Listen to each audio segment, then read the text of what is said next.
जैसे ही लड़की दरवाजा खोलती है, वो सामने का नजारा देखकर सन्न रह जाती है। पूरा कमरा जिंदा रेंगती हुई ईल मछलियां से भर चुका होता है और उसकी मां डर के मारे बाथरूम में छिपी हुई होती है। बाहर निकलने की हिम्मत तक नहीं और अगले ही पल ईल्स को सीधे ग्रिल्ड ईल में बदल देती है। फिर वो एक नुकीला औजार उठाती है और देखते देखते ईल की सींग बना डालती है। इस तरह वो अपनी मां को किसी तरह बचा लेती है। दोनों जान बचाकर बाहर भागती हैं। मां लड़की से कहती है, तुम गोदाम में छिपो, मैं तुम्हारे भाई को ढूंढने जा रही हूँ। वो नदी के किनारे पहुंचती है जहां हर तरफ लाशें बिखरी पड़ी होती हैं। लेकिन राहत की बात यह होती है कि उसका बेटा वहां नहीं होता। तभी अचानक सैकड़ों ईल उसकी तरफ टूट पड़ती हैं। औरत जमीन से तेल की बोतल उठाती है, जमीन पर उंडेलती है और माचिस जला देती है। एक पल में पूरा इलाका जलती हुई ईल से भर जाता है। उधर गोदाम में लड़की ऊपर की स्काईलाइट की तरफ देखती है।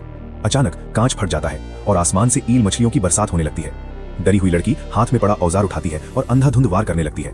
तभी मां भी पहुंचती है और जमीन पर आग का एक घेरा बना देती है। ये घेरा मानो हनुमान जी की सुरक्षा रेखा हो। दूसरी तरफ लड़का एक कमरे में फंसा हुआ होता है, जोर जोर से मां को पुकार रहा होता है। आखिरकार मां उसे भी सुरक्षित बाहर निकाल लाती है।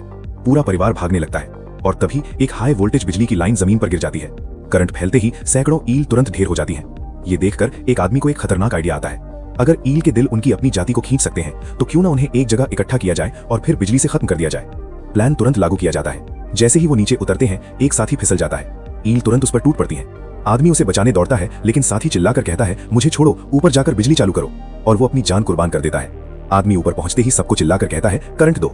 स्विच दबते ही पूरी जगह मरी हुई ईल से भर जाती है। सब खत्म हो चुका होता है। परिवार एक दूसरे को मजबूती से गले लगा लेता है। सबको लगता है अब कहानी यहीं खत्म है। लेकिन तभी एक आदमी पानी पी रहा होता है और अगले ही पल नाली से एक और ईल निकलती है और उसके टखने को जोर से काट लेती है। क्योंकि कुछ डरावनी कहानियां कभी सच में खत्म नहीं होती।